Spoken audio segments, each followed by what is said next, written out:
जानेंगे संख्याओं के बारे में, तो हम देखेंगे कई तरह की संख्याएं होती हैं। कौन कौन सी संख्या को क्या कहते हैं वो समझेंगे। सबसे पहले बात करेंगे हम संख्याएं। संख्याएं होती क्या है? तो संख्याएं गणित का मूल आधार है। दार्शनिक प्रणाली में किसी संख्या को लिखने के लिए 10 अंकों का प्रयोग होता है। 10 अंक मालूम है ना सबको?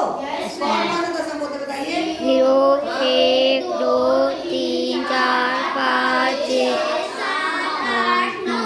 इतने 10 अंक होते हैं, इन्हीं से संख्या बनती है ना, इन्हीं का प्रयोग करते हैं। तो इनसे बने हुए, इन अंकों से बने हुए जो संख्याएं होती है वही संख्याएं कहलाती हैं। ये सबको समझ में आता है, सब जानते हैं। फिर दूसरी बात है, ये है प्राकृतिक संख्या। संख्याएं तो सभी होती हैं, उसमें से प्राकृतिक संख्या कौन सी होती है? संख्याएं 1 2 3 4 जो वस्तुओं को गिनने के काम आती हैं, ठीक है, उन्हें हम धन पूर्णांक या प्राकृतिक संख्याएं कहते हैं, ठीक है। लेकिन गिनती जब हम करते हैं तो हमेशा 1 2 से शुरू करते हैं ना, 0 से नहीं शुरू करते हैं। तो शून्य जो है वो धन पूर्णांक या प्राकृतिक संख्या नहीं है, ये ध्यान रखने की बात है, ठीक है। अंक है लेकिन धन पूर्णांक शून्य नहीं है। फिर आगे आती पूर्ण संख्याएं। अब पूर्ण संख्याएं जो होती हैं वो है शून्य सहित सभी प्राकृतिक संख्याओं को पूर्ण संख्या कहा जाता है ना। प्राकृतिक संख्या नहीं है शून्य, लेकिन शून्य जो है वो पूर्ण संख्या है, और जितनी प्राकृतिक संख्या है वो भी सब पूर्ण संख्याएं हैं। बात समझ आ रही ना? तो इसमें शून्य नहीं है और इसमें शून्य है। फिर अब बात, जैसे शून्य सहित सभी प्राकृतिक संख्याओं को पूर्ण संख्या कहा जाता है। जैसे शून्य, उसके बाद कौन कौन सी गिनती आएगी? 1 2 3 4 5। जब ये आगे बढ़ती जाएगी गिनती, है ना, यानी कि सारी संख्याएं जो है प्राकृतिक संख्या पूर्ण संख्याएं होती है। फिर आ गया भाज्य संख्या। भाज्य संख्या आपको मालूम है किसे कहते हैं? किसे कहते हैं? जो संख्या स्वयं से तथा एक के अतिरिक्त, अच्छा, हाँ ठीक है, कम से कम एक और संख्या से विभाजित हो जाए। जैसे 4 में 1 2 4 से भाग दे सकते हैं। अच्छा, मैंने पूछा था कि आप अपनी भाषा में बताएं, आपने तो परिभाषा पढ़ ली।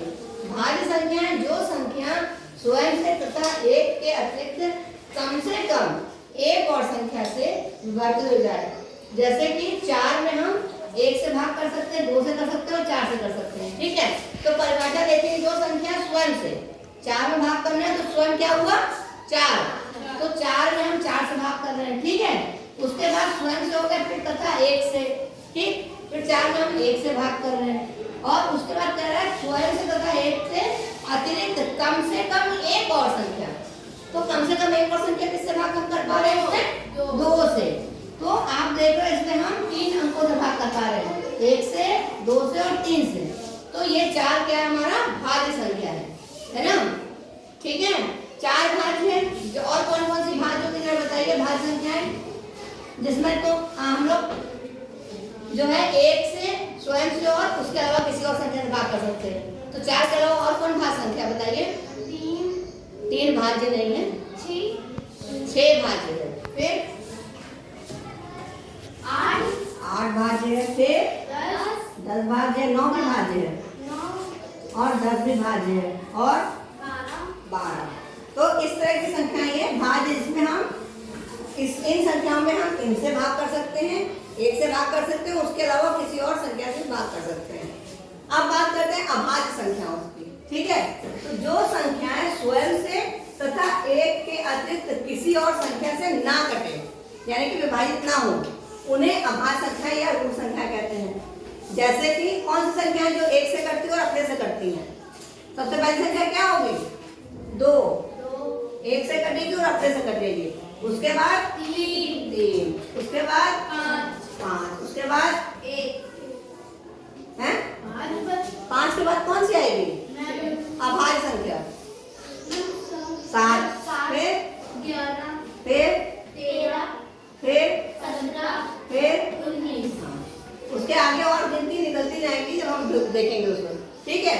लेकिन जो 1 है वो ना भाज्य है ना अभाज्य है, क्योंकि वो दोनों परिभाषाओं पे खरा नहीं उतरता है। इसमें ये कह रहे हैं देखो, 2 चीजों को कम से कम ये 1 2 के अलावा 3 से भी कटना चाहिए। तो 1 में सिर्फ हम 1 से भाग कर सकते हैं। अभाज्य में क्या कह रहा है? वो अपने से दो से करते हैं, लेकिन इसमें हम हमेशा एक से भाग कर पाएंगे और कोई गिनती से भाग नहीं होता, इसलिए ये ना भाज्य ना भाज्य, ये याद रखने की बात है कि एक ना भाज्य में आएगा ना भाज्य में आएगा। ठीक है, फिर बात करते हैं हम, अभाज्य संख्या हो गई, भाज्य संख्या हो गई। अब बात करेंगे सम संख्याओं की। सम संख्याएं कौन सी होती हैं? जो संख्या 2 से पूर्ण विभाजित हो जाए। गुड, जो संख्याएं 2 से पूरी विभाजित हो जाए उन्हें सम संख्या कहलाती हैं। जैसे 2 से पूरा क्या करता है? 2 4 6 8 ये बढ़ता जाएगा। ठीक है, ये जितनी भी संख्या है वो सब जितनी सम संख्याएं होंगी 2 से करेंगे वो काफी संख्या में लंबा होगा, हम यहाँ डॉट लगा देते हैं कि आगे संख्या बढ़ती रहेगी। फिर बात करते हैं विषम संख्याओं की। विषम संख्या कौन सी होती हैं? जो 2 से पूरी विभाजित नहीं होती है। हाँ ठीक है, जो संख्या 2 से पूरी विभाजित ना हो उन्हें विषम संख्या कहते हैं। जैसे अब बताइए विषम संख्या कौन कौन सी होती है? एक तो हाँ एक विषम है। ठीक है, 3 5 हम्म 7 हम्म 9 हाँ 11 और आगे और संख्याएं होंगी जो विषम है ना। फिर बात करते हैं अब दो एक चीज, कुछ चीजें याद रखने की भी हम बता रहे हैं आपको।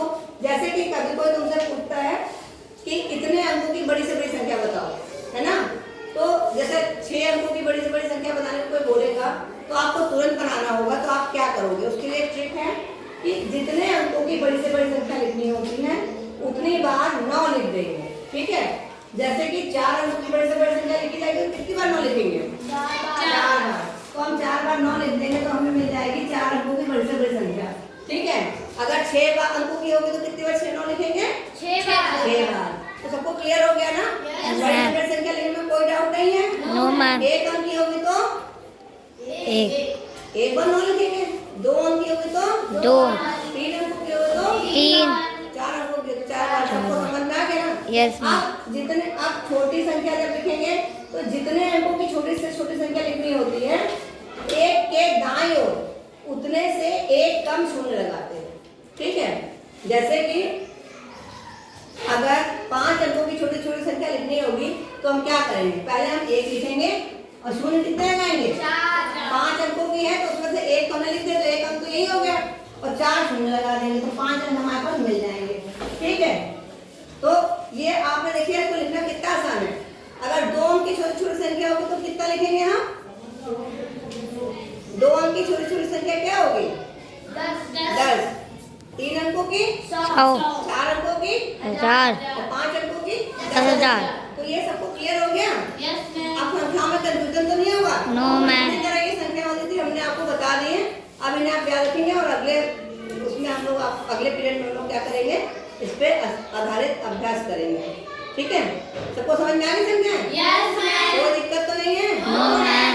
Okay, thank you.